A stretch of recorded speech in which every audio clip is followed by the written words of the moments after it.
What if the pilot they called Too Old was the only one who could fly the mission too dangerous for anyone else? A 67-year-old female aviator is about to rewrite the rules of aerial combat.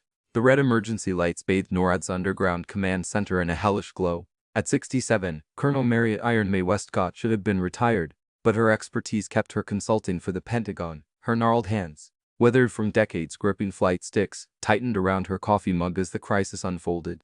"Ma'am, we've lost contact with Ghost Team," a young lieutenant reported, his voice cracking. "Ambushed during extraction in the Hindu Kush. 7 Rangers trapped in Thunder Ridge Pass." Marion's steel blue eyes locked on the tactical display. The jagged mountain pass nicknamed Widowmaker showed 70-knot crosswinds and enemy SAM batteries lighting up like Christmas trees. 3 rescue attempts had already failed. "Who's prepping for the 4th run?" Marion asked, already knowing the answer. "No one, Colonel," General Briggs admitted. "Our youngest pilots won't attempt it. The pass is impossible," Marion finished, her voice like grinding gears. She stood slowly, joints protesting, but her spine remained ramrod straight. "I flew Thunder Ridge in '89 during Operation Wrath. Before these kids were born." Briggs stared at her walker leaning against the console. "May, your last flight physical showed I can still outfly any pilot half my age," she snapped.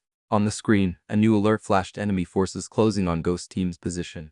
Marion's arthritic finger stabbed the display. "Those are my boys down there. Briggs, I trained half their fathers. Now either give me a bird or live with their deaths on your conscience." As the command center fell silent, a transmission crackled through. Ghost Team's leader, Sergeant Cortez, whispered through gunfire, "Tell my wife." "Enough," Marion barked, snatching a flight helmet from a stunned captain.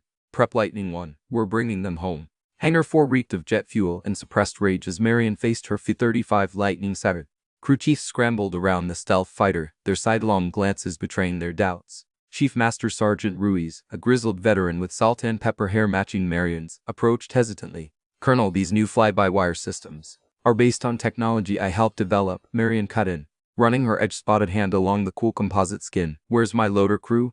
"General Briggs canceled your ordnance request," Ruiz admitted. "Says you're not cleared for live weapons." Marion's cane thumped against the concrete as she whirled toward the operations office. Inside, Briggs faced a video conference with the Joint Chiefs. "Reckless endangerment of equipment," Admiral snapped through the screen. Marion shoved past aides, her voice cutting through the bureaucratic haze. "Those men have 18 minutes before the Taliban overruns their position."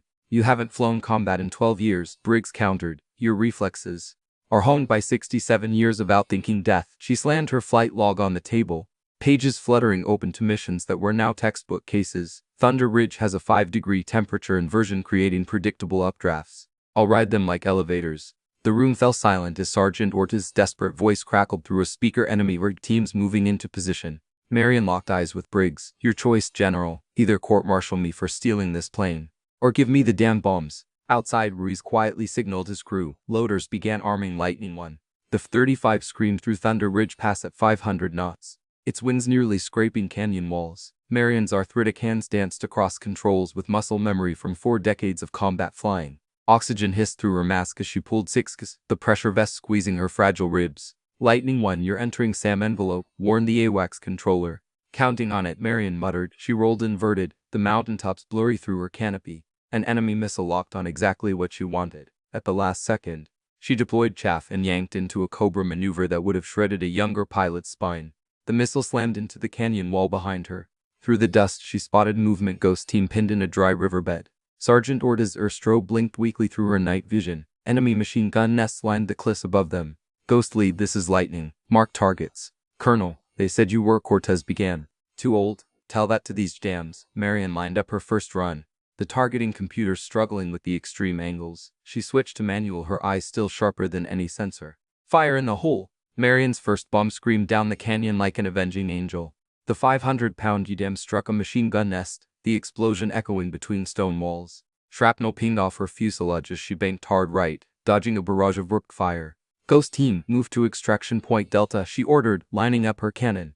The 25mm Gatling gun roared, stitching a line of fire across enemy positions. Through the smoke, she saw Cortez dragging a wounded ranger toward cover. A missile warning screeched in her ears. Marion jammed the stick forward, diving perilously close to the canyon floor, the SAM overshot detonating harmlessly against the northern cliff. Her F-35 shuddered violently, warning lights flashing as she pulled out of the dive. "Colonel, your altitude," Cortez yelled through the radio. Marion grinned behind her oxygen mask. "Altitude is for people who can't read terrain." She spotted the last enemy position, a mortar team setting up on a narrow ledge.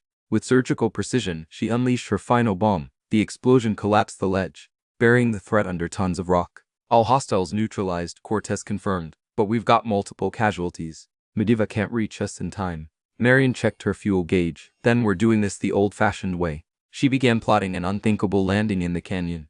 The F-35's vertical lift system whined in protest as Marion hovered over the rubble-strewn canyon floor.